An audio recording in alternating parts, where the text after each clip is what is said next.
বেটারে এত টাকা পয়সা দিলাম, তারপর আমার নিয়ে সংসার করে খাইলো না।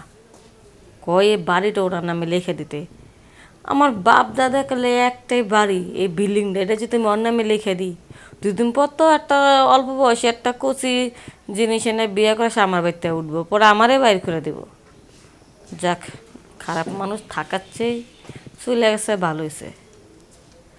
কিন্তু এদিকে তো মনের চাহিদাটা কেমনে কি করে বুঝতে পারতাছি না।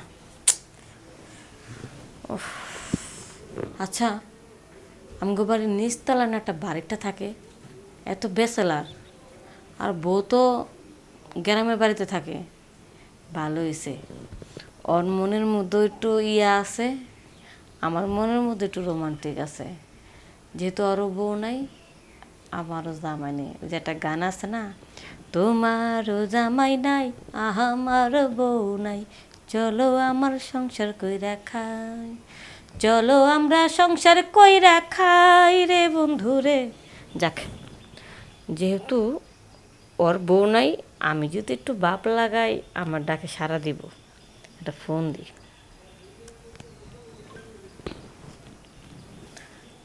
হ্যালো। হ্যালো ম্যাডাম, সালামু আলাইকুম। ওয়ালাইকুম আসসালাম। কি ব্যাপার, কেমন আছেন? এই তো ম্যাডাম, আলহামদুলিল্লাহ ভালো আছি। তা ম্যাডাম, আপনি কেমন আছেন? ভালো। সব আসলে দিক দিয়ে ভালো তো? মানে ফোন দিয়েছিলাম, তোমরা আমার বাড়িতে থাকো, একটু ভাড়ের টাকা খোঁজ খবর নেওয়া লাগে না? হ্যাঁ, আপনার নতুন ভাড়াটিয়া কয়েকটা তো আমি ঢোকাই দিছি, আরও তো আসার কথা বলছে। যদি আসে আবার সামনে 1 তারিখে আবার 2টা রুম ফাঁকা আছে, ওটাও ভাড়া দিয়ে ফেলবো। তাহলে আচ্ছা, সমস্যা কোথায়? না সমস্যা নেই। সমস্যাটা হয়েছে, তোমরা তো জানো যে তোমাদের বাড়িওয়ালা থাকে না, চলে গেছে। হ্যাঁ। এখন মানে চলে যাওয়াতে আমার একটু কষ্ট হয়ে গেছে, বুঝছো?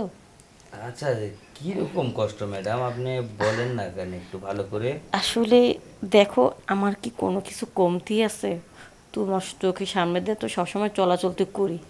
আমি দেখতে শুনতে একেবারে লাটুস লুটুস নতুন বউয়ের মতন। আর আমি তো সবসময় একটু সাজুগুজু করে থাকি। এত সুন্দর বউ, তারপরও সে চলে গেছে। এখন আমি যে কি করব বুঝতে পারতেছি না। একা একা আর ভালো লাগে না। আর বলছিলাম, এই বয়সে আর বিয়ে শাদি করলে কেমন দেখায়, যেহেতু মাইয়া মাইয়া ছেলে মেয়ে বিয়ে দিয়ে দিছি, এখন আমি বিয়ে করলে কেমন দেখায়। এখন একা থাকাটা খুব কষ্ট হয়ে যায়, এই আর কি। শুধু কষ্টের কথাটাই বললেন, একা থাকলে সমস্যা হয়, কষ্ট হয়, তাই না? আসলে মেয়ে মানুষেরা তো এরকম কয়, পরে দেখা যায় যখন আমরা একটু ভাব লাগাই বা যদি আমরা একটু কিছু বলতে যাই, তখন ওই টাকাওয়ালার বউয়েরা বা মেয়েরা তারা অনেক ধরনের অনেক অজুহাত দেখায়। এই জন্যে বলছিলাম যে আপনি এই সমস্ত কথা আমাকে না বলে আপনার মতো করে আপনি থাকেন, আমাকে এভাবে বিরক্ত করেন না।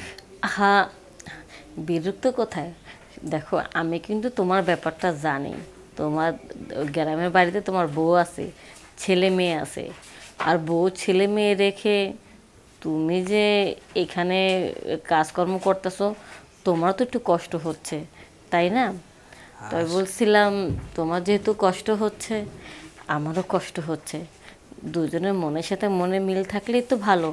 দুজনের কষ্ট পাওয়ার কোনো দরকার আছে বলো? না না, আসলে আপনি যেটা বলতেছেন এটা কি সম্ভব? আপনি আপনি কোথায় আর আমি কোথায়, আপনি একটু চিন্তা করে দেখেন তো।